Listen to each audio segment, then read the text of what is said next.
नमस्कार दोस्तों। आखिर वो क्या कारण है जिसके बाद चीन और पाकिस्तान अचानक ही भारत से इतने डरने लगे, भारत के जो सैन्य बल से डरने लगे, और जिसके लिए नरेंद्र मोदी जी के खिलाफ साजिश रचने के लिए, उन्हें नरेंद्र मोदी जी के खिलाफ बोलने के लिए भारत के विपक्षी दल को पैसे खिलाने पड़ रहे हैं, जिससे कि वो हमारे देश में अराजकता फैला सके, जिससे कि देश के यूथ को भड़का सके कि नरेंद्र मोदी जी के खिलाफ बोलो, इसलिए विपक्ष को पैसा खिलाया जा रहा है। आखिर चीन और पाकिस्तान को हो क्या गया है, क्यों भारत से इतना डर रहे हैं? आखिर भारत के सैन्य बल में प्रधानमंत्री नरेंद्र मोदी जी ने क्या बदलाव करे हैं, जिसके बाद भारत के जो सैनिक हैं उनके जो सीने हैं वो 56 इंच के हो गए हैं? क्यों उनके हौसले बुलंद हो गए? ऐसे क्या चेंजेस किए हैं जो आज से पहले कभी किसी सरकार ने नहीं किए? आज हम इन्हीं सब के बारे में चर्चा करेंगे। तो दोस्तों, पहले जो सेना की कमजोरी थी उसका सबसे बड़ा कारण था तुष्टीकरण की राजनीति। आज हम उसी तुष्टीकरण की राजनीति की बात कर लेते हैं। पहले की जो सरकारें थी कहते थे कि भाई पाकिस्तान के खिलाफ ज्यादा एग्रेसिव मत होना, पाकिस्तान को जवाब मत देना, कोई कार्यवाही ऐसी मत करना जिससे पाकिस्तान को बुरा लग जाए, इस तरह की बातें की जाती थी। इसके अलावा चीन ने अगर कह दिया कि भैया इंफ्रा रोड्स मत बनाओ तो मत बनाओ, चीन ने कह दिया कि भाई यहाँ पर हम अपना सिक्का जमाएंगे, यहाँ पर जो हम युद्ध करेंगे, तो युद्ध से भी हार गए। चीन ने कुछ कह दिया तो वही चीजें मानी जाती थी। चीन से प्रेम संबंध बनाए जाते थे, जैसे कि आपने देखा होगा सोनिया राहुल कैसे चीन में गए थे, वहां के अधिकारियों से मिले थे। तो ये तुष्टीकरण की राजनीति चलती थी। अब जब नरेंद्र मोदी जी सत्ता में आए, उन्होंने सोचा कि भारत को महान बनाने का, देश को महान बनाने का फॉर्मूला क्या है वो क्रिएट किया जाए। तो देश को महान बनाने का फॉर्मूला प्रधानमंत्री नरेंद्र मोदी जी ने क्रिएट किया।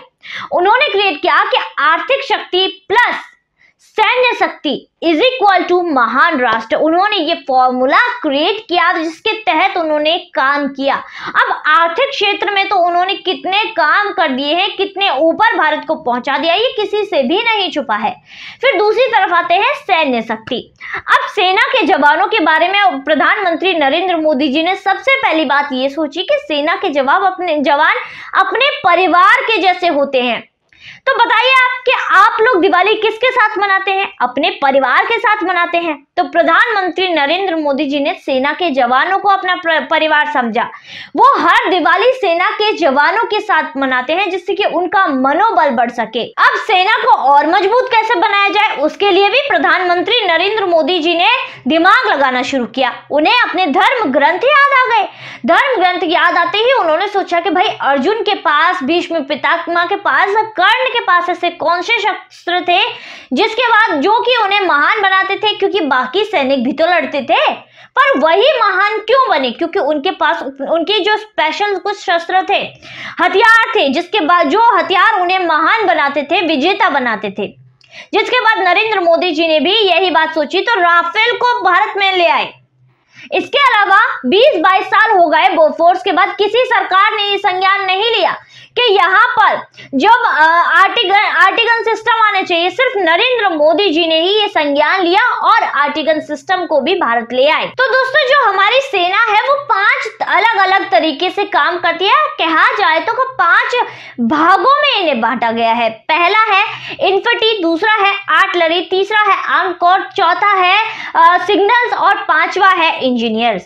तो इन्फेंट्री इसमें जो है पैदल सेना होती है वो होती है। आर्टिलरी क्या होती है? आर्टिलरी जो पीछे से वार करते हैं, फायर करते हैं, पीछे से फायर करते हैं। और इसके अलावा होती है आर्म्ड कोर, ये होती है टैंक।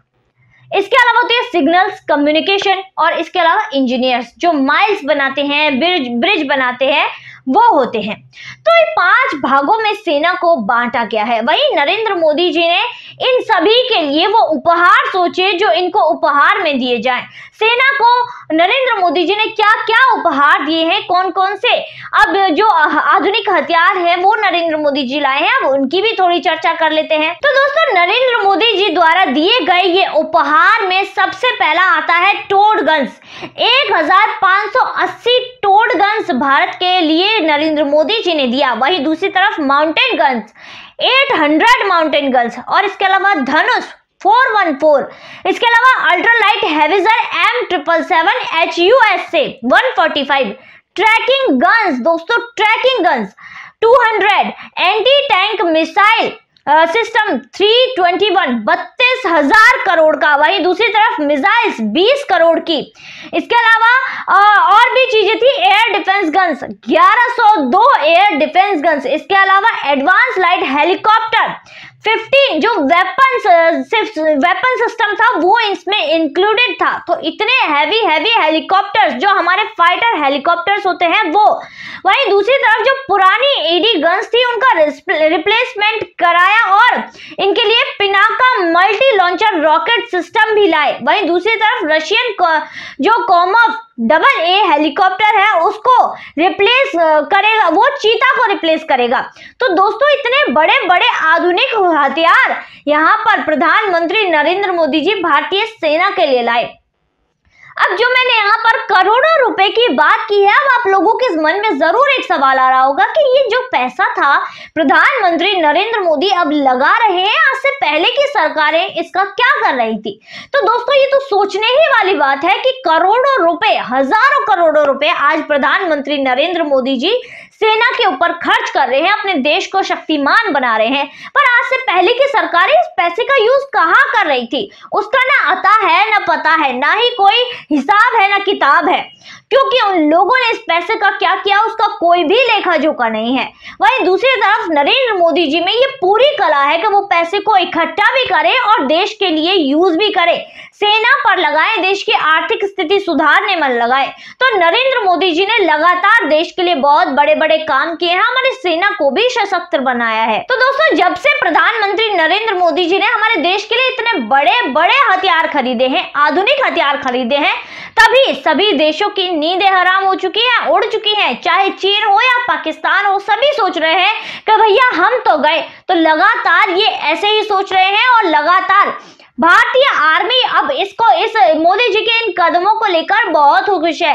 जैसे एक बच्चा होता है, उसकी ख्वाहिश आप पूरी कर देते हैं, वैसे ही आर्मी वालों की ख्वाहिश नरेंद्र मोदी जी ने पूरी की है, चाहे वो कोई भी हो। पहले की सरकारें तुष्टिकरण की राजनीति करती थी। सियाचिन में सैनिक, हमारे जवान -40 डिग्री के टेम्परेचर में काम किया करते थे, देश की सुरक्षा किया करते थे।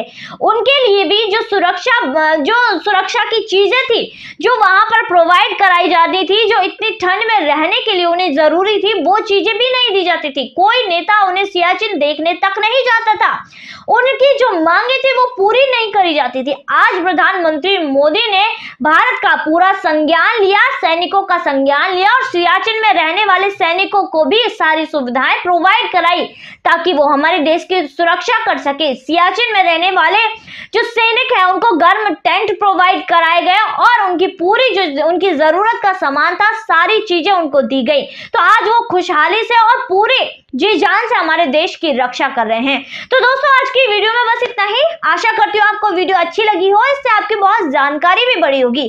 तो इस चैनल को सब्सक्राइब कीजिए, वीडियो को लाइक कीजिए और शेयर जरूर कीजिए। धन्यवाद।